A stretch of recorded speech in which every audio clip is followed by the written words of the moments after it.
Okay, before we get to this week's video, that's for all of you that were disappointed that you didn't hear the bell last week on my last week's video. I'm really sorry about that, but I had terrible issues with the sound for some reason. I just don't know why. I think I've got it sorted now, but I was a bit worried that I'd lose the rest of the video if I played about with it too much. So I just put it up as is. Anyway, so that was for all of you who are disappointed at not hearing it. This week's video is a very quick one. I've got lots on the go at the moment. I've still got issues with the hand. I've got a lot of work on. A lot of people to get sorted out with my shoeing for Christmas. All sorts of things going on. So it's just a quick one. It's making some third hands for welding. Now a lot of you will know what they are and some of you won't. So let's get on with it, and it should become fairly self-explanatory. Okay, so I've gathered together what I'm going to need. This is all just sort of like offcuts of from other jobs. Now I've got a bit of solid round here. It was nasty and rusty, so I've just run it over the grinder. It's about 2 inch by, I think it's about 4 is it 4 inch? So look, just under 4 inch. But it could be anything. It doesn't have to be round. It could be square. It could be tube. You could fill it with bits of other iron just to give it some weight. But that's what I had.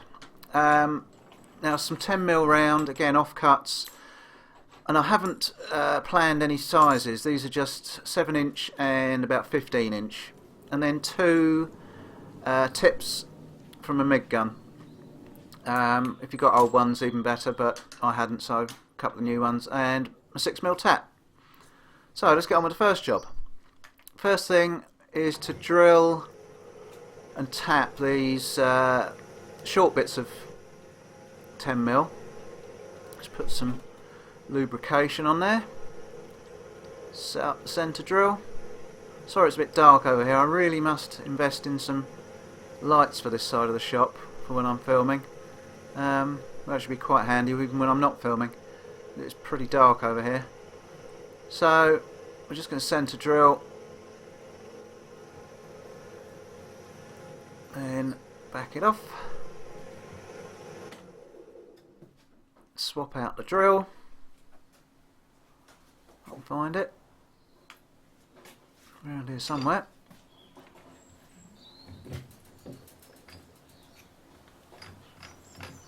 Now, as I say, with these bits of iron, I haven't done any planning or anything. I just looked at it and thought that looks about the right sort of length.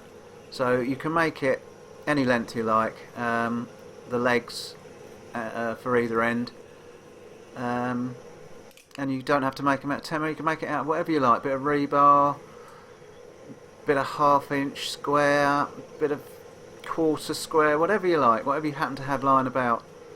Obviously you don't want it too flimsy because it's got to take a little bit of weight to hold down whatever it is you're holding down. But this is just an idea what I'm doing, just to give you an idea. As usual, I've never made any of these before, so it's all a bit hit and miss. I'm playing about as we go, or planning it as we go. Playing about.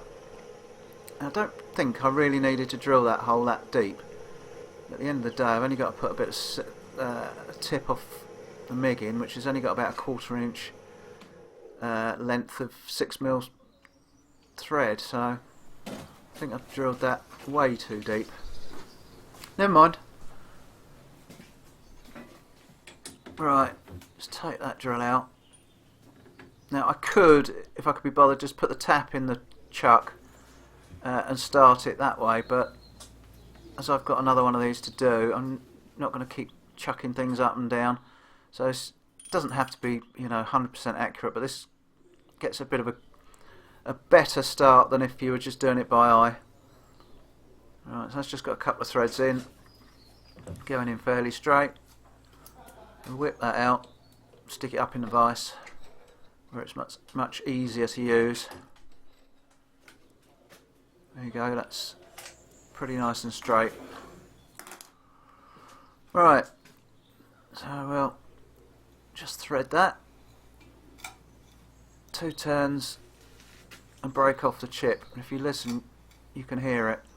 2 turns Break the chip. That's assuming, of course, I've got my sound working this week.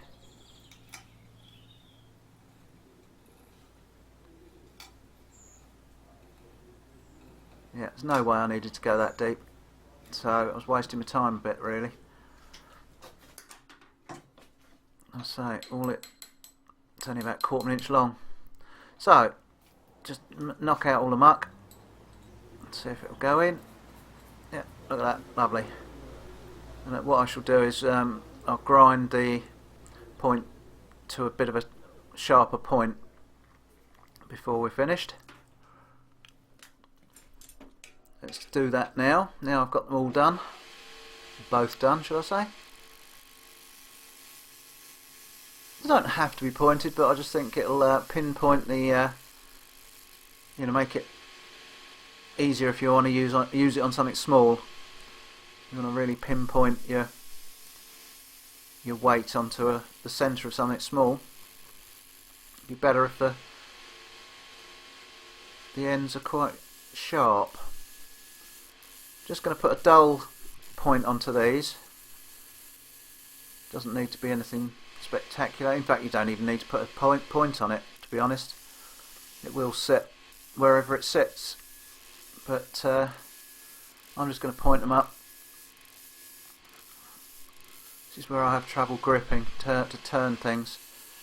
I got no real coordination. I really sort of struggle to do it these days.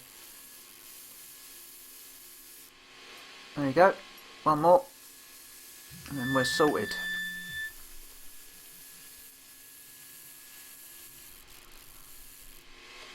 Done. So now what we've got to do is go and make some legs out of them.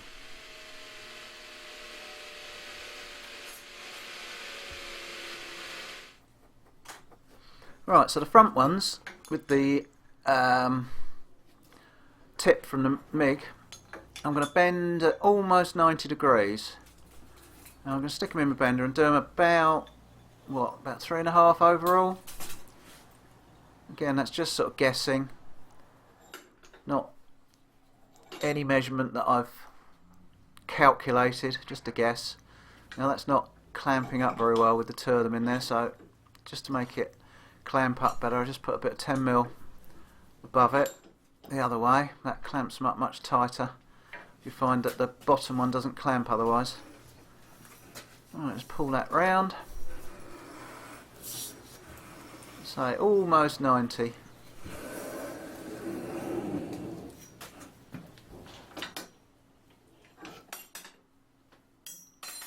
Handy little tool, this bender.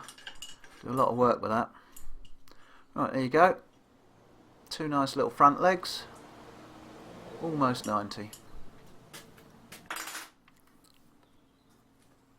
Now then, these back ones. What I'm going to do is measure them in the middle and fold them in half. Why? Well, just because that's the way I felt like doing it. You could just cut 4 pieces and weld, 2 on each piece. I just thought it'd be easier to do them in one, because then you haven't got to try and sort of eyeball or measure to get both legs accurately sort of pointing the same direction. So I'm just going to heat these up and just give them a quick bend.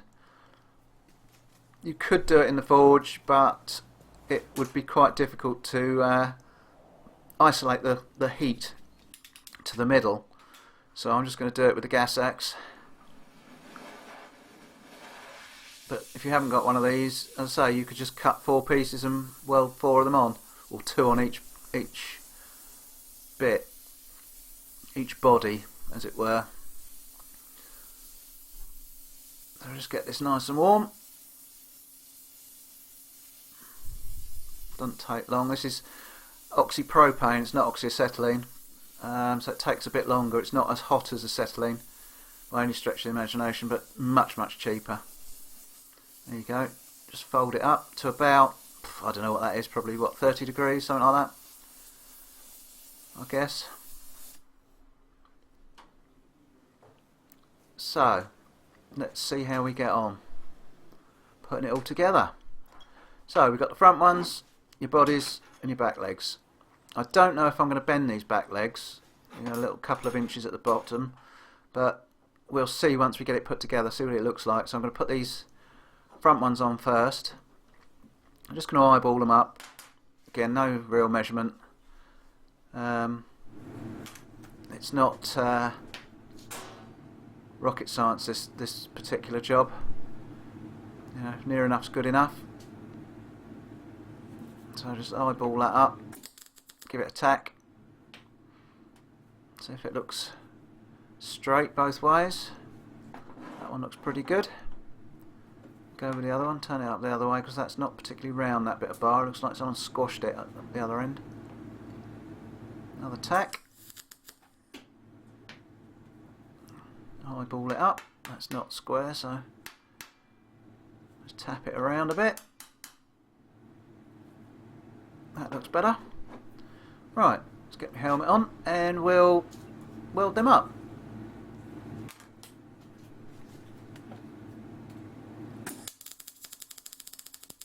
So this isn't critical, none of these, the measurements, where things are welded, it's not critical at all. So obviously it won't, you know, if you can get it everything square and central and all the rest of it, it looks nicer.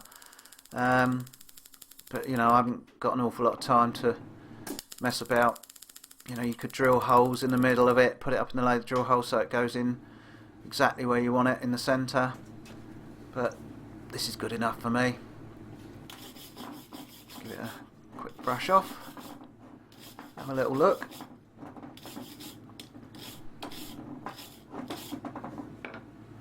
Let's see if the camera will focus. Let's have a little look. Yeah, nothing fancy, but good strong weld. That ain't going to come off there. Not in a hurry with any luck. Alright, now then, the next bit, the tricky bit, is figuring out how bent I want the back legs. You know, where it's going to sit best. I'll have to have a little think about it. That's why I wasn't sure about whether I'm going to bend the last couple of inches of the back legs to get it up in the air a bit more. Not really sure how this is going to work.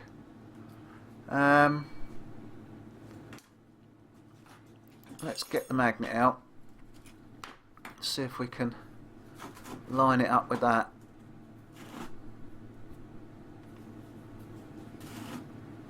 Now, will that work? No, because that's a little bit too high. The legs are way too steep an angle. See which other way I can work this magnet. What about that way up? Do it that way. Line it up so it's pointing the right direction. What about if I stick it on that way? No, actually, I'll tell you what, turn it up the other way. We'll get there. You can see I've done a lot of research and prepared for this video. Not.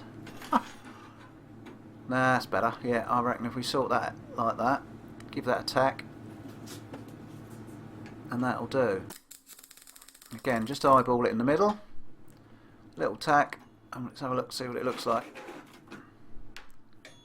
That's better. Yeah, that'll do. I reckon that'll work quite nicely. Nice bit of weight there.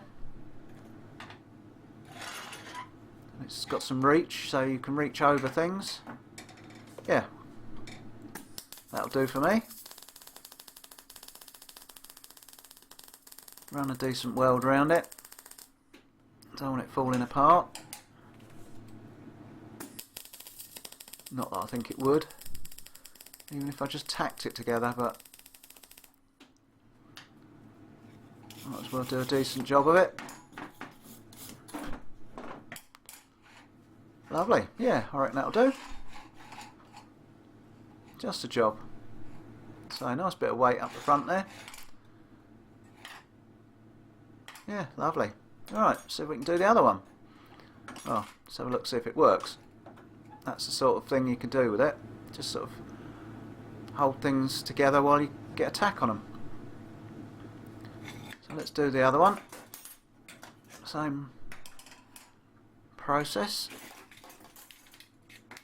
Come on, magnet. That's it. Eyeball it straight. I love these magnets. I've got 2 of these ones. They're £75 pull, supposedly. And sometimes they really do feel like it is. But they're just so handy. You can prop all sorts of things on them. When I'm making my jugs, I prop them on it. When I'm making the moulds, I prop them on it. All sorts of things. I just had a little interruption there. And the guys next door wanted to know if the tap was working. That will do. Lovely. Yep, that'll do. Weld that one up as well. Make sure it's all straight.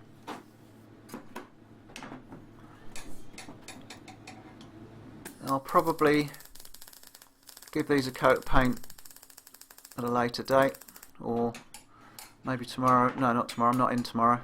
Wednesday maybe when I'm in. Only because it's not the sort of thing I'm going to use every day, and my shop is particularly I won't say damp. It's more fumes that rusts everything in here from the forge. So there we go. That's the sort of job these are designed for, this type of thing. And that's balancing 2 nuts on a bit of round, and nothing is tacked, supported or anything. It's just purely those third hands holding it all together, and that's going to be perfect for when you want to tack things up. And you just need an extra hand. So as I say, nothing's too fancy. You can go on the internet and see all sorts of different designs, see them made out of all sorts of odd bits of scrap. And that's just what I've done. It was just stuff kicking around the workshop. So there you go. Welder's extra hand. Thanks for watching. We'll catch you on the next one.